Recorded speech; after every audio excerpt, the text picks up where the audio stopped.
What if your love life and your love of God's Word are having the exact same problem?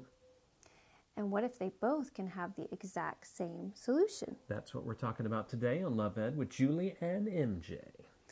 You know, before we got married, I was really in love with falling in love. Amen.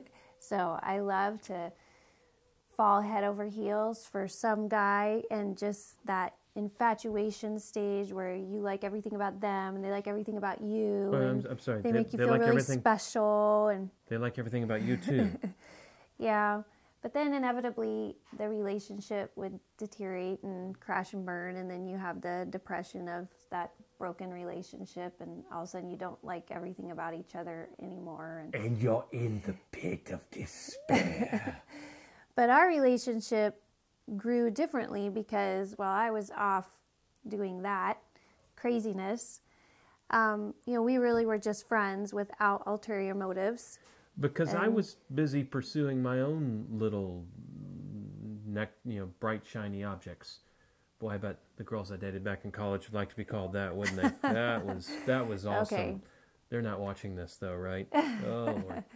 Anyway, but seriously, I was interested in this girl and that girl, and Julie and I were able to commiserate once, encourage one another. You're all right. And the more I grew to know her, the more I just really was impacted by her.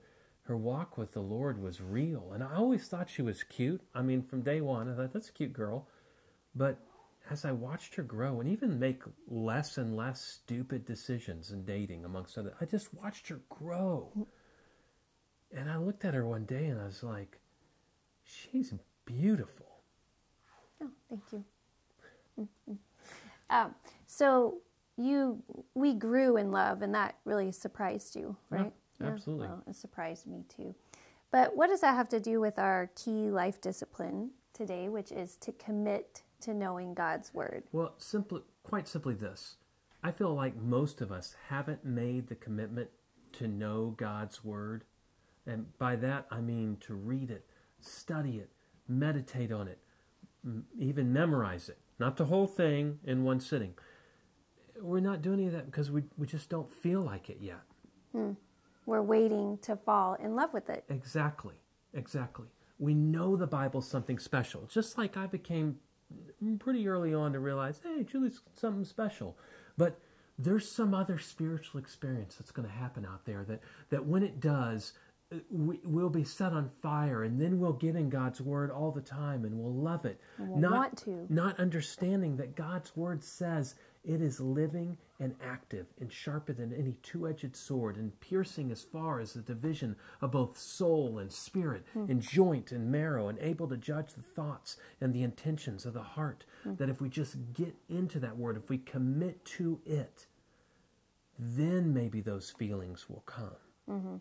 Instead of we like to do that thing where you just kind of throw the Bible open. You have some certain problem going on in your life, and you want to, you want your finger to just fall on it. I've done that before, and we want to have that experience of, oh, that was just the right word of the Lord came through. Or maybe sometimes, we want to have that experience, but we come to the Bible and it's really dry.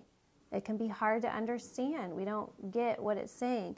But when we do, like what you've been saying, memorizing it, meditating on it, studying it, I know for myself an example of that is the books of the prophets between Psalms and the New Testament.